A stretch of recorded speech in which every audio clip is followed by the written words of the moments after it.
Artificial intelligence, IoT, cyber সিকিউরিটিতে গবেষণা, উন্নয়ন ও প্রশিক্ষণের জন্য ইএটিএল ইনোভেশন হাব বাংলাদেশ ও ইউনিভার্সিটি অব সেলফোর্ড ম্যানচেস্টারের মধ্যে সমঝোতা চুক্তি স্বাক্ষরিত হয়েছে। পক্ষে চুক্তিতে স্বাক্ষর করেন ইউনিভার্সিটি অব সেলফোর্ডের pro vice chancellor professor Margaret Rowe এবং প্রফেসর মা সারে এবং ইএটিএল ইনোভেশন হাবের ব্যবস্থাপনা পরিচালক এম.এ. মুবিন খান। ৫ জুন হোটেল ইন্টারকন্টিনেন্টালে হওয়া এ চুক্তির আওতায় রাজধানী ঢাকার অদূরে কালিয়াকৈরের ইএটিএল ইনোভেশন হাব কমপ্লেক্সে ডাটা সায়েন্স, সাইবার সিকিউরিটি এবং ইন্টারনেট অব থিংসের কার্যক্রম পরিচালনায় ৩টি ল্যাব স্থাপন করবে ইউনিভার্সিটি অব সেলফোর্ড। এছাড়াও যৌথ গবেষণা ও উদ্ভাবনী প্রকল্প, একাডেমিক ও প্রফেশনাল স্টাফ এক্সচেঞ্জ, যৌথ কনসালটেন্সি ও প্রকাশনার পাশাপাশি ঢাকায় ও সেলফোর্ডে কনফারেন্স ও সেমিনার আয়োজন এবং প্রফেশনাল ডেভেলপমেন্ট শর্ট কোর্স পরিচালনা করবে প্রতিষ্ঠান দুটি। সমঝোতা চুক্তি স্বাক্ষরের আগে বাংলাদেশে স্মার্ট কৃষি বিনির্মাণে এআই, আইওটি এবং রিমোট সেন্সিং এর প্রয়োগ নিয়ে রাজধানীর হোটেল ইন্টারকন্টিনেন্টালে ইএটিএল ইনোভেশন হাব বাংলাদেশ এবং যুক্তরাজ্যের সেলফোর্ড ইউনিভার্সিটি যৌথভাবে একটি সেমিনারের আয়োজন করে।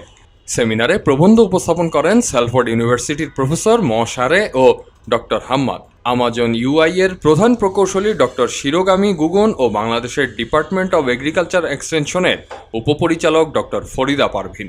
উন্নয়ন অংশীদার, একাডেমি এক্সপার্ট, সরকারি ও বেসরকারি সংস্থা, আন্তর্জাতিক প্রতিষ্ঠানের প্রতিনিধিদের অংশগ্রহণে অনুষ্ঠিত সেমিনারটিতে সভাপতিত্ব করেন প্রধানমন্ত্রীর সাবেক মুখ্য সচিব ও ইএটিএল ইনোভেশন হাব লিমিটেডের চেয়ারম্যান ডক্টর মোহাম্মদ আব্দুল করিম। অনুষ্ঠানে উপস্থিত ছিলেন বাংলাদেশের ডিপার্টমেন্ট অব এগ্রিকালচারাল এক্সটেনশনের মহাপরিচালক বাদল চন্দ্র বিশ্বাস।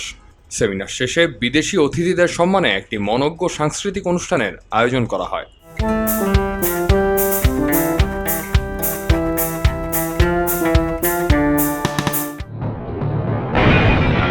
সবাই যখন জোয়ারে গা ভাসায়, কেউ কেউ শির দাঁড়া সোজা করে ঘুরে দাঁড়ায়। সময় যেখানে প্রতিনিয়ত হার মেনে নিতে শেখায়, কেউ কেউ চ্যালেঞ্জ ছুড়ে দেয়।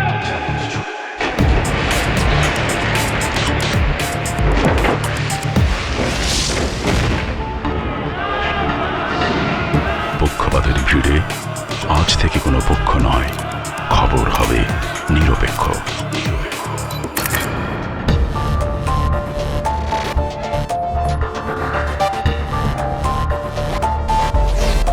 বানোয়াট তথ্যবাদ, খবর হবে নিখাত। ভেঙে গুজবের শিক, খবর হবে নির্ভীক। এলো মুক্ত চিন্তার স্বাধীন দৈনিক খবরের কাগজ। এখন খবর হবে নিখাত, নির্ভীক, নিরপেক্ষ।